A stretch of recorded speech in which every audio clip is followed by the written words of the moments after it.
मेरा नाम कर्नल सूरज सिंह है, the presiding officer of this court martial. क्या आपने कभी मौत को कन्फ्रंट किया है?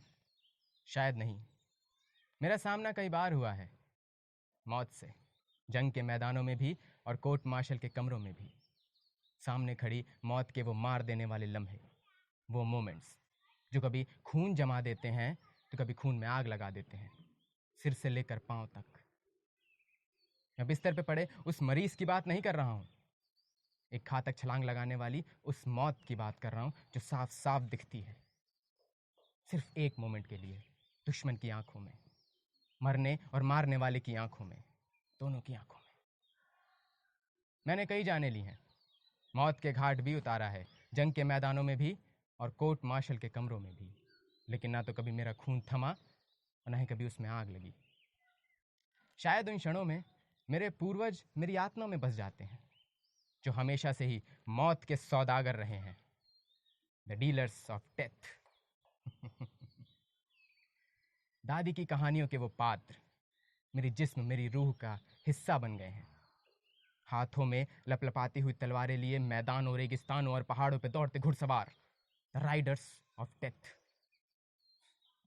चलती रेत में अंधड़ गति से दौड़ते घोड़े और खच्च की आवाज से जिस्म को चीरती फाड़ती तलवारें और रेत में जज्ब होता खून। आजादी से पहले हम छोटी सी रियासत के राजा थे। दादी सुनाती हैं दादा की कहानियां, एक डाकू राजा की कहानियां। पिता की बात नहीं कर रहा हूं, क्योंकि वो घोड़े पर सवार होकर आदमी नहीं मारते थे, वो तो पोलो ग्राउंड में गेंद को मारते थे। माँ की बात भी नहीं कर रहा हूं, क्योंकि वो भी इसी युग की है, द कोका कोला प्रोडक्ट।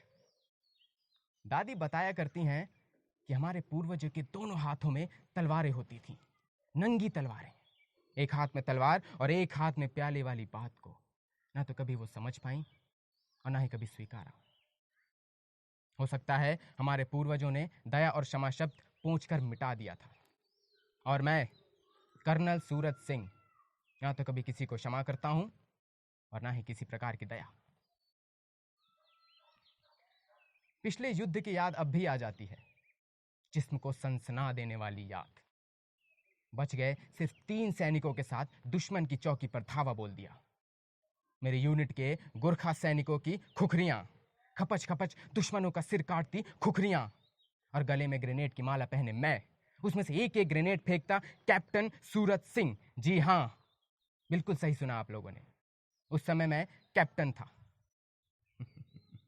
एक विदेशी पत्रकार ने मेरी फोटो के नीचे कैप्शन दिया था, द लायन विद ग्रेनेड। सेना में पीठ पीछे मुझे ग्रेनेड सिंह भी कहते हैं। दुश्मन सैनिकों की आंखों में मौत के वे लम्हे, जानलेवा खुशी के वे लम्हे। क्या आप लोगों ने कभी इन लम्हों का आनंद लिया है? शायद नहीं। हमारे जीवन में ऐसे लम्हे कई बार आते हैं, जंग के मैदानों में भी और कोर्ट मार्शल के कमरों में भी। और कर्नल सूरज सिंह के खिलाफ आज तक कोई भी किसी प्रकार का चक्रव्यूह नहीं रच पाया, न जंग के मैदान में और न ही कोर्ट मार्शल के कमरे में, क्योंकि मुझे उसमें प्रवेश करने की और बाहर निकलने की रणनीति आती है। मैं चीते की तरह बेआवाज दौड़ता हूं और शेर की तरह दहाड़कर छलांग लगाता हूं, जानलेवा छलांग, प्राण घातक छलांग। लेकिन एक बार, सिर्फ एक बार नहीं लगा पाया मैं वो छलांग। एक बार हो गया मैं निहत्था। सामने ना कोई जंग थी, ना ही कोई दुश्मन। हाथों से छिन गई तलवारें। पहली बार दादी के सारे किस्से झूठे पड़ गए। उस दिन मुझे एक सत्य का पता चला कि जब हम किसी की जान लेते हैं तो हमारे प्राणों का एक हिस्सा भी मर जाता है, मरने वाले के साथ। क्या सच सिर्फ उतना ही होता है जितना हम समझते हैं, या हमें जितना दिखाई देता है? नहीं, सच हथेली पर उगाया अंगारा होता है, धधकता अंगारा। क्या आप लोगों ने उस धधकते अंगारे को कभी अपनी हथेली पर लिया है?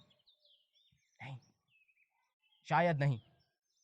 लेकिन मैं कर्नल सूरज सिंह मैंने लिया है उस धधकते अंगारे को अपनी हथेली में, सिर्फ एक बार, केवल एक बार।